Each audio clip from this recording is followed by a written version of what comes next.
The Republican leader.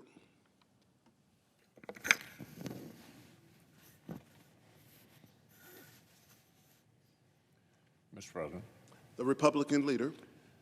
I want to address an extremely unusual request that our Democratic colleagues have made with respect to the Judiciary Committee. Our dear friend, Senator Feinstein, is a titanic figure, a stateswoman.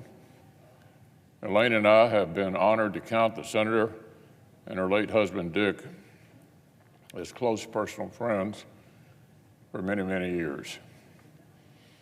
We miss our colleague.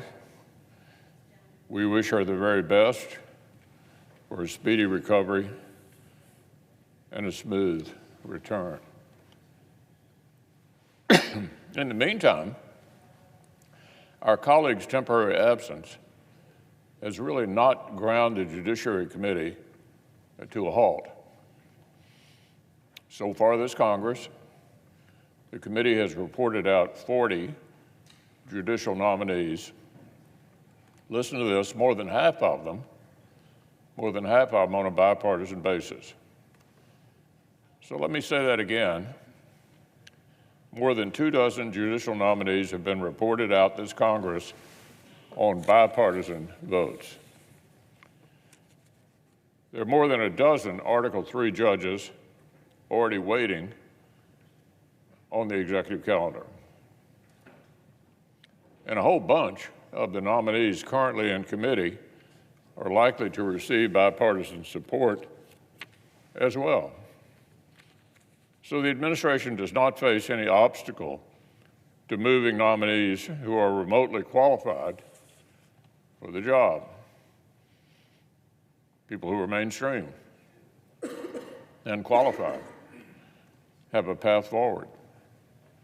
And yet some of the same far-left voices who've attacked Senator Feinstein in the past are now suggesting that the Senate move her off the Judiciary Committee indefinitely. Indefinitely. The stated reason, the supposed emergency, is that Senate Democrats are unable to push through the small fraction of their nominees who are so extreme,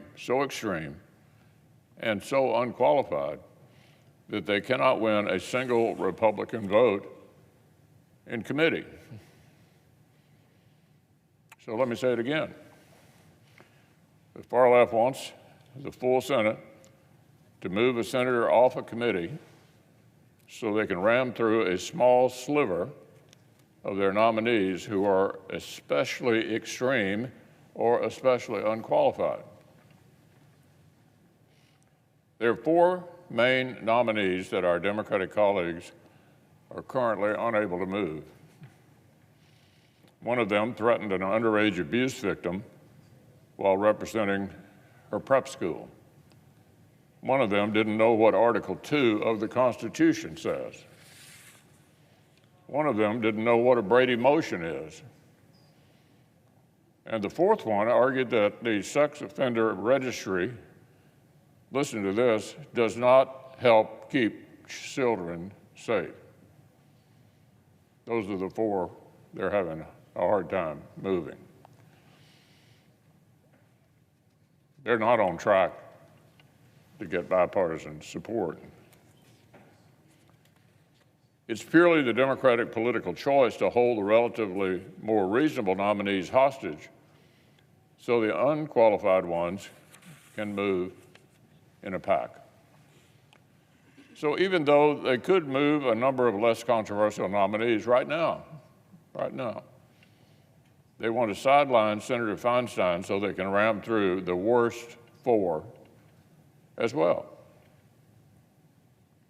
I understand our Judiciary Committee colleagues report they cannot find a single past example where their committee let a member be temporarily replaced in this fashion that some Democrats are advocating. So let's be clear, Senate Republicans will not take part in sidelining a temporary absent colleague off a committee just so Democrats can force through their very worst nominees.